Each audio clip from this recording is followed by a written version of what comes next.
তুমি রেডি? আমি রেডি। চলো করা যাক। চলো। ও মুক্ত। এই লায়নরা এখন যুদ্ধের বিপদ থেকে সম্পূর্ণ মুক্ত, আর ওরা স্বাধীনভাবে এখন আফ্রিকার জঙ্গলে ঘুরে বেড়াতে পারবে। এর পাশাপাশি সমস্ত প্রাণীদের জীবন বাঁচানোটাই গুরুত্বপূর্ণ। এই ভিডিওটা সম্পূর্ণ হবে না যদি না আমরা 100টা কুকুরের জীবন বাঁচাতে পারি। বেশিরভাগ ডগ শেল্টারগুলোই প্রায় ভর্তি, আর যদি এখানে ওরা দীর্ঘ সময় ধরে নিজস্ব বাড়ি না পায়, তাহলে ওরা জায়গার অভাবে একে অপরকে মেরে ফেলতেও পারে। প্রতি 5 মিনিট অন্তর একটা করে কুকুর এই অ্যানিমাল শেল্টারগুলোর মধ্যে মারা যায়। তাই এখনই আমরা 100টা কুকুরের অ্যাডাপ্টেশনের ব্যবস্থা করব। কেমন আছো বলো? হ্যাঁ ভালো আছি। ও হেই, তোমাকে আমার পছন্দ হয়েছে। তাহলে তুমি কুকুর নেবে? কি ধরনের কুকুর তোমরা খুঁজছো? আমরা একটা ছোট্ট বাচ্চা খুঁজছি। ও, একটা ছোট্ট কুকুর। দেখো ও তোমার কাছে আসতে চাইছে। পছন্দ হয়েছে? পাপ্পিকে হাই করো। তাহলে একে তোমরা অ্যাডাপ্ট করছো? হ্যাঁ। তুমি এই কুকুরটার সাথে রোজ খেলবে তো? হ্যাঁ। আর ওকে খুব ভালোবাসবে? কথা দাও। ঠিক আছে, একটা হলো, আরো 99টা বাকি রয়েছে। আসলে তোমরা হয়তো জানো না, কিন্তু একটা কুকুরের স্বাস্থ্যের যত্ন নেওয়াতে অনেকটাই টাকার প্রয়োজন পড়ে, আর দুর্ভাগ্যবশত কিছু মানুষ সেটা অ্যাফোর্ড করতে পারে না। ওকে ভালো লেগেছে। হাই। আর সেই জন্যই আমি একটা গুড নিউজ ওদেরকে শোনাতে চাই। এখানকার প্রত্যেকটা কুকুরের মতোই এর মেডিকেলের খরচ আর এর অ্যাডপশনের ফি তোমাদের দিতে হবে না। ও ওয়াও। হ্যাঁ, তোমরা একে সম্পূর্ণ বিনামূল্যে বাড়ি নিয়ে যেতে পারো। ও মাই গড। Thank you. কোনো থ্যাংক ব্যাপার ইউ। না। এটা দেখতে সত্যি খুব দারুণ লাগে যে অনেক কুকুর তাদের নিজেদের বাড়ি খুঁজে পাচ্ছে। তুমি এদেরকে কি করে না বলবে বলো তো? কিউট। কতদিন ধরে কুকুর খুঁজছো? 3 থেকে 4 মাস হলো। ও একদম ঠিক আছে। ও সত্যি খুব সুন্দর। তোমরা একে বাড়িতে নিয়ে যাবে? হ্যাঁ। আমি এটাই শুনতে চাইছিলাম। ব্রিয়ানাকে অ্যাডপ্ট করা হয়েছে। তোমরা দুজন ওর খেয়াল রাখবে তো? হ্যাঁ। আরো অনেক কুকুর নিজের বাড়ি খুঁজে পাচ্ছিল, কিন্তু বাচ্চা কুকুরদেরই বেশিরভাগ মানুষ অ্যাডপ্ট করছিল। তার ফলে বয়স্ক কুকুররা অবহেলিতই থাকছিল। যেমন ব্লু, এই কুকুরটার বয়স 10 বছর।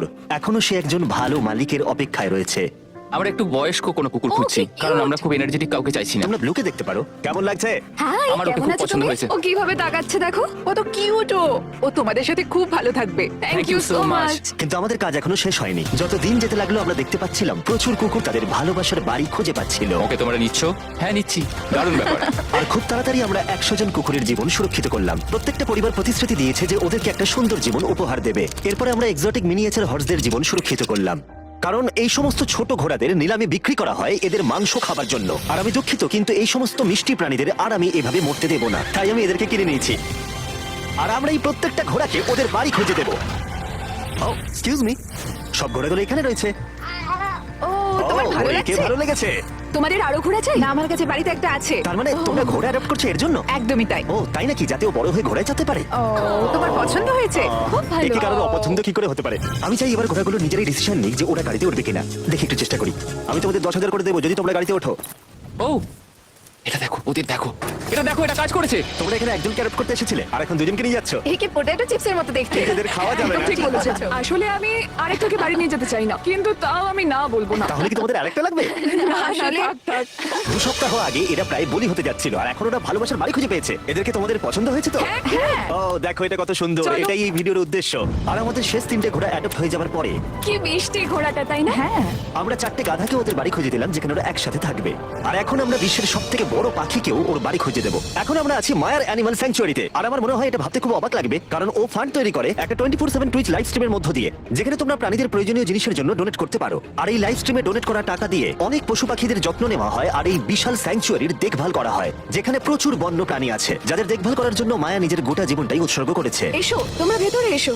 ওই দেখো, ওই ওপরে মোমো বসে আছে। মোমো। তো খুব মিষ্টি। ও স্ক্রিন পছন্দ করে। তোমার কাছে ফোন থাকলে ওকে দেখাতে পারো। তোমরা শুধু আমাদের ভিডিও পছন্দ করে তাই নয়, তার সাথে বাদররা করে দেখছি। ও সত্যিই অদ্ভুত।